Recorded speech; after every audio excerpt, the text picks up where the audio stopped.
Hello and welcome back to my channel. On this channel I share our Montessori home. I am Montessori trained and I have a 17-month-old son. So we share our Montessori journey from birth in our apartment and just our Montessori life, as well as other things about Montessori and respectful parenting and things like that. We also share a lot of cooking videos. So if you're interested in any of that, come check out our channel. Today we are talking all about sleep and the floor bed. So we're going to be talking about what is the floor bed, why we switched to a floor bed, why we love the floor bed, and risky topic I know, our sleep journey, as well as talking about what our plans are for baby number 2 in a few months. So I'm going to put chapters in so you can skip ahead if you're wanting to just know about the floor bed, or you're just wanting to know about our sleep journey, or you're really curious what our plans are when we have our second child. You can skip ahead. So I'm going to put those chapters in. So thank you so much, and we're going to jump in.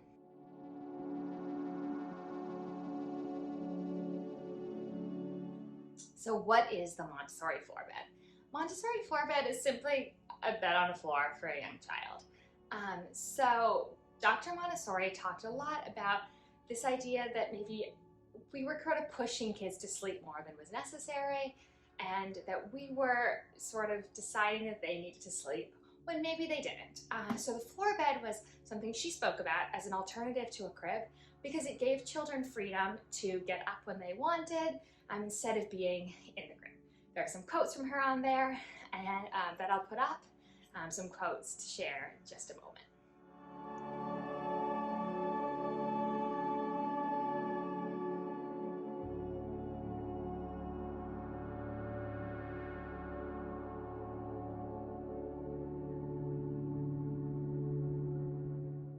So that's a bit of what she said about the floor bed. So she spoke a lot about feeling that children were being forced to sleep too much, that it was beneficial to a child to be able to get up and choose that. So a lot of Montessori homes, definitely not all, choose to use a floor bed as opposed to a crib. It also provides freedom of movement, more independence, and a lot of choice like that.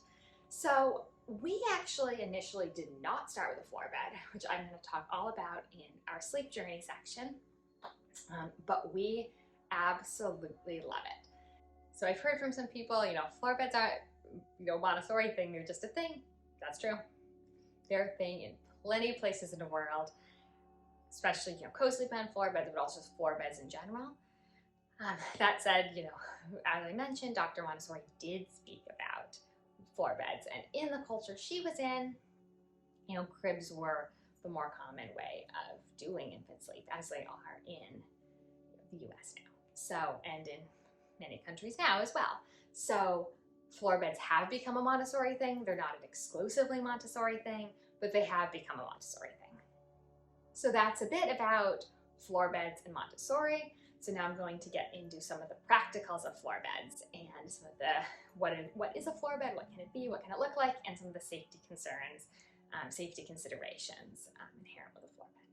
So a little more about just like what a floor bed is, because I think that also just what is a Montessori floor bed. It can be so simple, and it can just be literally a mattress on the floor.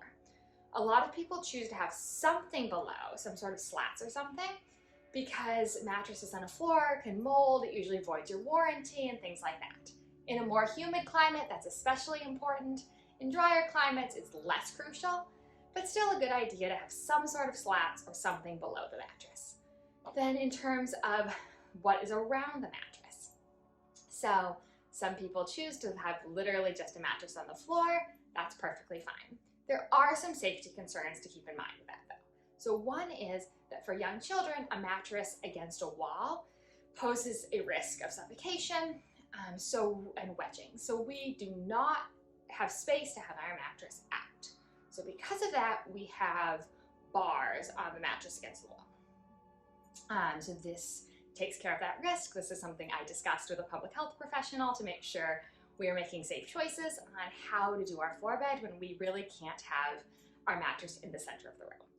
So if you're not able, or if you're not using bars, it really should be ideally 2 feet from a wall. And this is a risk really through the preschool years to have a mattress directly against a wall. So that's just something to keep in mind about a floor bed is you definitely don't need bars, but bars, at least on the side, if it's against the wall, are a safety thing.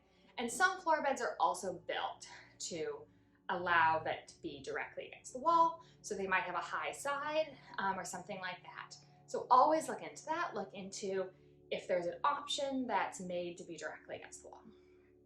So that's just a safety thing on that. A few other safety things to keep in mind when we're talking about a floor bed. So I mentioned being against the wall, I mentioned slats underneath because of mold. You want to make sure that the room is totally baby-proof and safe for your child to be alone in it. So sort of think of the whole room as like a giant crib in a way. It needs to be safe. So that includes stuff like anchoring furniture, covering outlets, covering cords, all of those sort of things. Anything you would do to completely baby-proof a space needs to be done for the room. So that's another aspect of it. Of course, also with safety, you want to do anything else that is the same, with a crib, safety-wise, no blankets, pillows before the proper age. Different organizations give different numbers on that. I'm not going to give a certain number. We don't do either. Also, another note, I know a lot of people use sleep sacks. You can use a sleep sack. They also make footed ones, which a lot of people who use floor beds prefer having the footed ones because it's easier for them to walk around. Another aspect of safety is if, like us, you're choosing to do a floor bed before 6 months, really should be in the parent's room, ideally to a year. That's up to the individual family, but the recommendation is at least 6 months being in the parent's room. So that's really the same as with a crib. It's just another thing to keep in mind for safety. But when can you start a floor bed?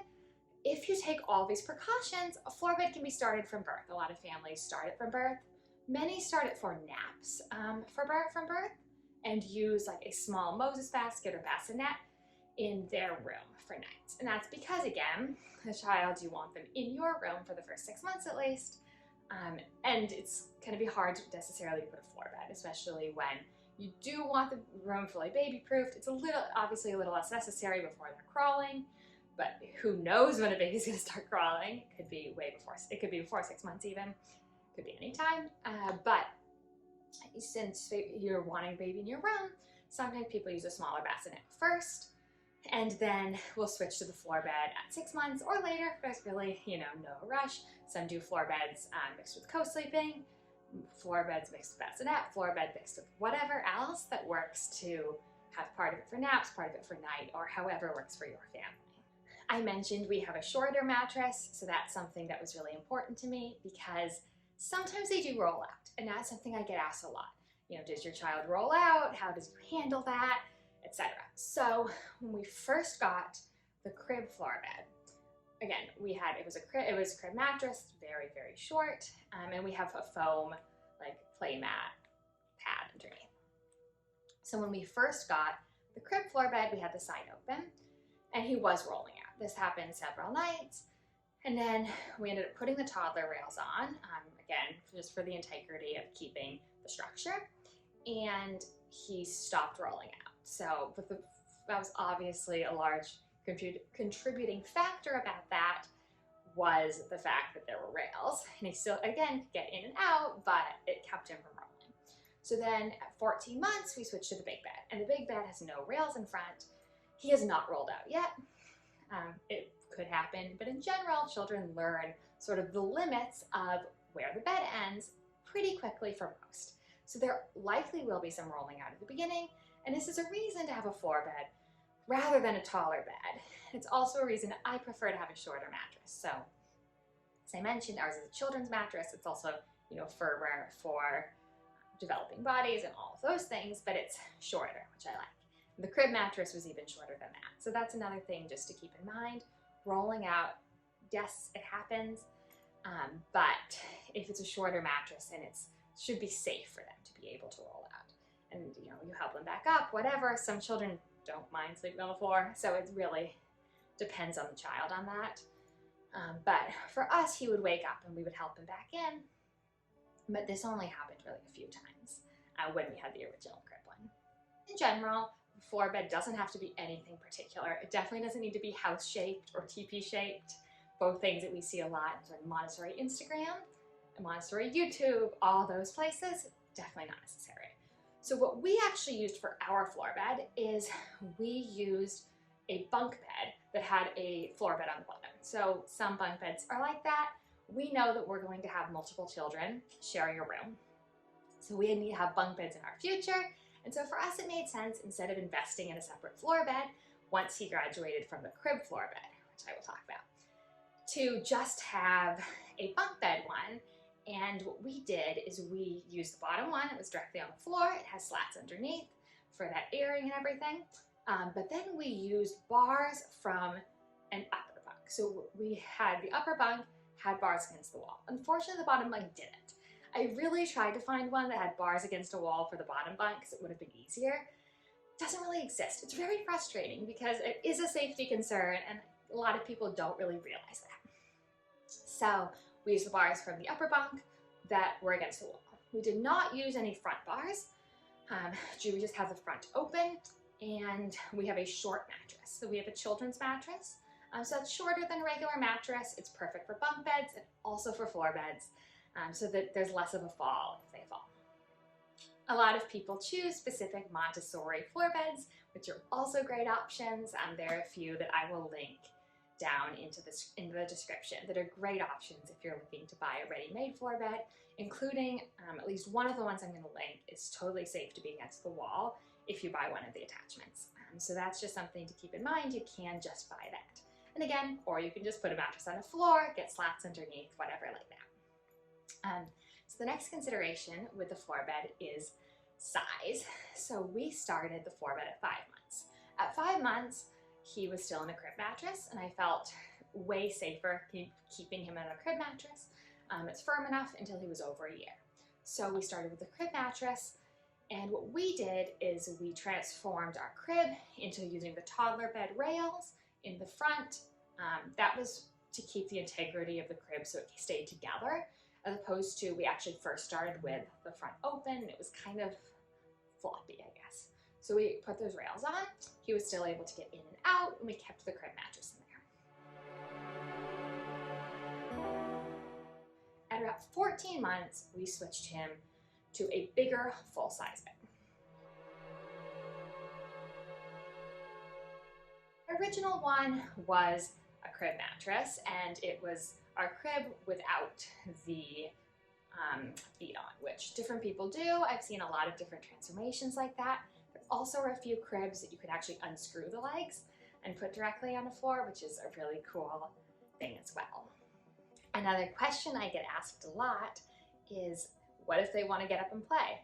Well, in general, the idea of the floor bed is that's okay. So every family has different boundaries on that, different rules on that.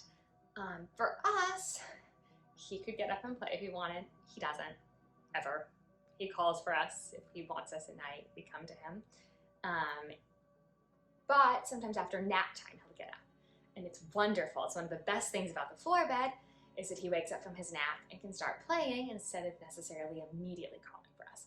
He still often just comes straight out, calls for us, depending on if the door's open, because I often leave the door open for naps, just to allow him to come out, because we're there, it's safe. Like, some children might get out in the middle of the night.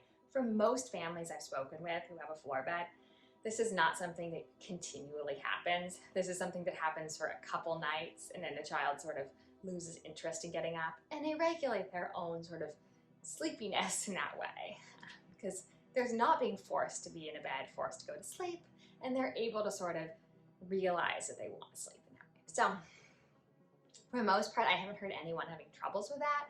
I've heard of people who have children who get up sometimes, usually for a very short stage. Then the playing while going to bed is another aspect that people ask about. So I lie with my son as he falls asleep, and that keeps sort of him in bed most of the time. Sometimes he'll get up to play. And in general, I try to monitor, is he seem really tired enough to fall asleep, or is he trying to get up to play because he's just not tired enough? If he's not tired enough, I stay in bed, I let him play, and I just wait for him to be tired enough and to join me. Something I love about the floor bed is I'm just comfortably sitting there waiting for him. I don't provide sort of stimulation. myself, but if he wants to go play with his toys, he can do that. And then I wait in bed. But usually he doesn't play. Usually if he's not super tired, but still tired, he snuggles. So we nurse, and then sometimes he falls asleep while nursing. Often he doesn't. So he lies in bed with me and we just snuggle. And again, if he wanted to get up, most of the time that would be fine. If I can tell he's really tired, I'll, encourage, redirect sort of towards reading a book or something in bed, or cuddling in bed, which usually works. Maybe we'll put on some music or something like that, and that usually redirects him to sleeping in bed and getting into sleepy mode, if I can tell he is actually tired. I get asked a lot about light in the room with a floor bed, so we do not use blackout curtains. We let light in, so we don't keep lights on, but we let light in through the window, and we live in a city, so there is light. That is my son's sort of sensory preference. I know that's not necessarily the norm. He prefers having some light. So given that, when we have two, if that's not the sensory preference of a second, we might use like a red light at night. But I like having some light so he can see around. That's a common question. So that's just something else, is red light is better because it doesn't suppress melatonin. I think that's what it is. Anyway, meant to be better for sleep. So we let light in though through the window, and that's just how he sleeps best. And during naps, we leave the window open. It's bright in here. I think it's like this. We have no lights on, but it is bright. He's fine with that. That's his preference. So that's what we do. But every family's different on that. So I think those are the main concerns I've heard from people about floor beds. Is safety, is them getting up in the middle of the night or while going to bed, and things like that. So those are the main concerns. I just told you a bit about that. So I'm going to now transition to talking about our sleep journey. So this is something I don't talk about a lot because I know sleep is such a controversial topic. Don't love going there. But I think that it's relevant when we're talking about the floor bed and we're talking about why we use it and why we love it. So when I became pregnant with my son, I got into sleep in the same way that I think so many new parents do. And now I'm pregnant with my second, and I'm not really checking the apps a lot, but the few times that I do, I see so much of, sleep, sleep, sleep, sleep, sleep, sleep, sleep. There's constant talk to pregnant parents about sleep. And you start getting this panic of, will I ever sleep again? I need my child sleeping through the night, all of that. So I got very into sleep, read all of the sleep books. We decided we were not going to do a floor bed, we were not going to co-sleep, we were going to do bassinet to crib. He would be sleeping through the night early. So funny. So I was also this whole idea that, you needed to not do these bad habits and all of that. So with my newborn, I was trying to put him down awake, and honestly, he went down awake. He went down even, drowsy but awake, but he honestly would go down wide awake. It was amazing. I'm like, oh my goodness, he's such a great sleeper. 2.5 months, he's sleeping through the night. It was incredible. Yeah, no. That all stopped at 3.5 months. He used to no longer would go down awake, drowsy, anything. Had to be fast asleep. None of that was working. Traditional sleep training, any of that crying alone stuff was not something that was aligned with our family values. We had decided, though I read all those books, in fact, some of those books kind of traumatized me about it. Some were really extreme, and I was like, I am not going here. I read all those books during pregnancy, but it was something we decided we didn't want to do. We were hoping to do more of this, just good habits and scheduling and all of that. But at 3.5 months, that totally stopped too. He was no longer sleeping through the night. He was waking up constantly, wanting to feed constantly, all of these things.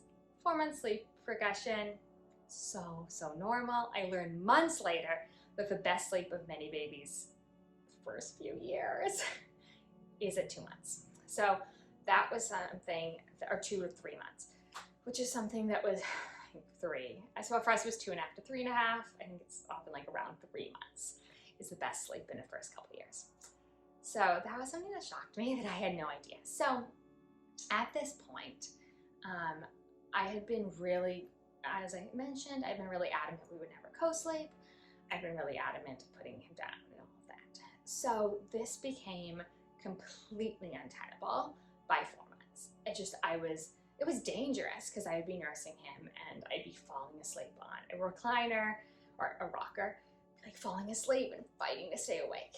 So at this point, I had done a lot more research and realized, first of all, that our family does not have risk factors for co-sleeping, and it would be far safer than what we were doing, and in fact did not have elevated risk. So I would like to not get into a co-sleeping debate. I was very adamantly against it. I had not actually researched it, and once I researched it, I realized I had been fed a lot of misinformation. So at this point, at 4 months, we started co-sleeping and naps. I would either do contact naps or I'd hold him and then put him into the crib. So that was working, but the transfers were not working. He was, every time I put him in a crib, he would just wake up and he'd wake up screaming. He hated being in the crib. Even if the transfer worked, he'd wake up, whenever he woke up from his nap. He's a cat napper, so woke up 10 minutes later, screaming. So that was not working, and we needed a new solution. At this point, I was like, well, I know about the floor bed. Maybe it's time to consider the floor bed.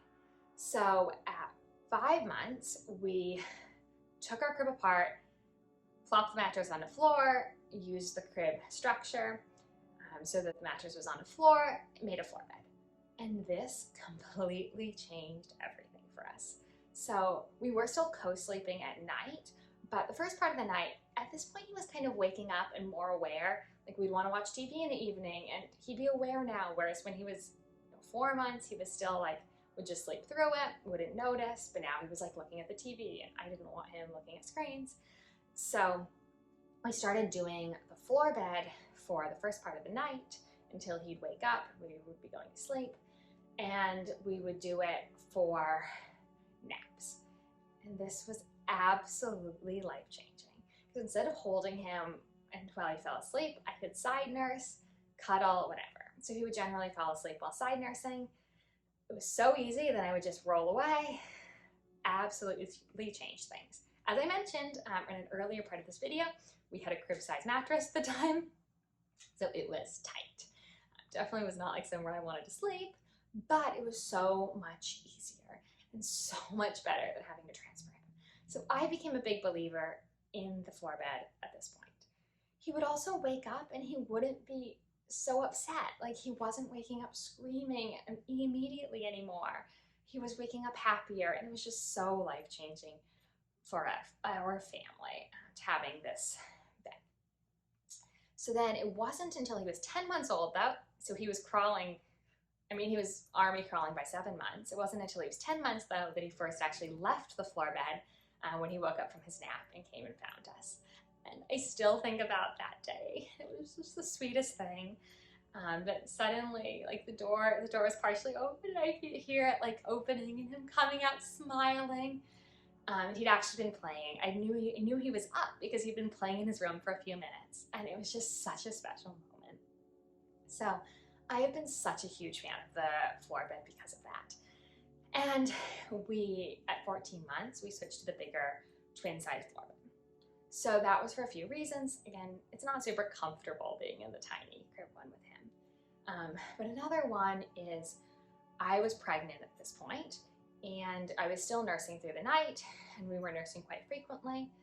And then it sort of was dying down a bit, like he was nursing a little less at night. I think that's largely because my milk supply dropped during pregnancy. So he was nursing a bit less at night, and we decided we wanted to night wean. So having the bigger bed allowed my husband to come and sleep in this room. We also have the nugget in here for my husband to sleep on, to sleep with him in this room and sort of do night comforting so that we could more easily night wean. And that made night weaning really smooth. I honestly would not have pushed it if it was not going smoothly. He was clearly ready enough, like that it was not a big deal. There were a few nights where he would come into our room because he needed me, but it was honestly like maybe 2 or 3. It was really, really such a smooth process. Again, I think the fact that my milk supply had dropped was a big part of it. My husband had been comforting him for a long time at night. He'd been helping with putting him to sleep and things like that, which definitely helped. So all of those things, those factors worked together. The night weaning went so smoothly in a floor bed. And so now we've sort of continued that. My husband will sleep on the nugget part of the night with him. And, he's in the bed, my husband's in the nugget, and we'll be able to get in bed with him and comfort him. And that is our plan now. So for baby number 2, what's our plan? Our plan is to have my husband continue doing that and taking care of my son at night. And for the new baby, I'm going to be in charge at night. So what our plan on that is to still have a bassinet at the beginning. We don't have room in our room for a floor bed. I personally feel more comfortable with a baby in a bassinet for the first few months instead of co-sleeping. That's a personal choice. It's my preference, but I'm also doing something very different, which is I'm nursing in bed this time in the middle of the night. I nursed in a rocker last time. It was incredibly unsafe, nearly fell asleep many times. So that's something I'm doing differently. So even though I plan to have the new baby sleeping in a bassinet next to the bed, I'll bring the baby into bed to nurse. So then what about floor bed for the new baby? So my son and the new baby will be sharing a room. We live in a 2-bedroom apartment. There's no extra room. So at night, I prefer having my babies in my room for at least the first year. So yes, it was a little over a year that he was in our room, and then switched about 14 months when we were night weaning. But also my husband still comes in at night, so he's in his own room, but he's still there. So I prefer to have my baby in the room for the first year anyway, because it wouldn't be safe for me to just leave them all night, both in floor beds alone together. That would not be safe. So my plan is to probably rearrange the room, bring back my son's crib-sized floor bed, and have that available for naps and the first part of the night while we're awake. So only would have them ever asleep in here together when being able to be totally supervised. So that's something that is part of our plan. We're going to continue to lie with him as he falls asleep. Luckily, as I mentioned, my husband is also able to completely comfort him at night. This made things so much easier. And I'll say we did struggle with it a bit when there were high levels of separation anxiety around, I think, 9 months. Things were harder for my husband to comfort him. But in general, he's been involved in bedtime the whole time, and that has sort of allowed us to have 2 comforters, which is very helpful. So I still want to lie with my toddler though too. I want to make sure that I'm still giving him that one-on-one special time as well. So we're going to play it sort of by ear, who's lying with him, who has the newborn, and the baby who is, and continue lying with him until he's ready for us not to, which could be years, and I'm fine with that. I love the special moments of lying with him as he falls asleep. They're really, really special. And I want to do that until he is ready for us to stop doing that. So that's our current plan, is again to use a bassinet, and then co-sleep as necessary. Again, it's not my initial plan. My initial plan is using the bassinet, but I also want to be prepared. And we got a new mattress that is safer for co-sleeping, so that we're all prepared with a safe environment, should that be necessary. So leave my options open. When I had my son, I thought sleep was going to be linear. I thought it was going to be sort of this thing you can hack. And I learned so much that every baby is different. My son tends to be low sleep needs. He also tends to really need us at night, really needs our support for falling asleep.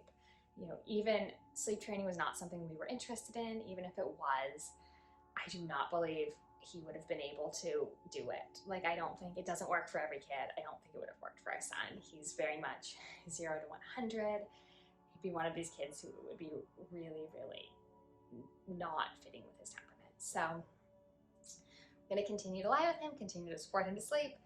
And I've learned that, sleep is really a journey.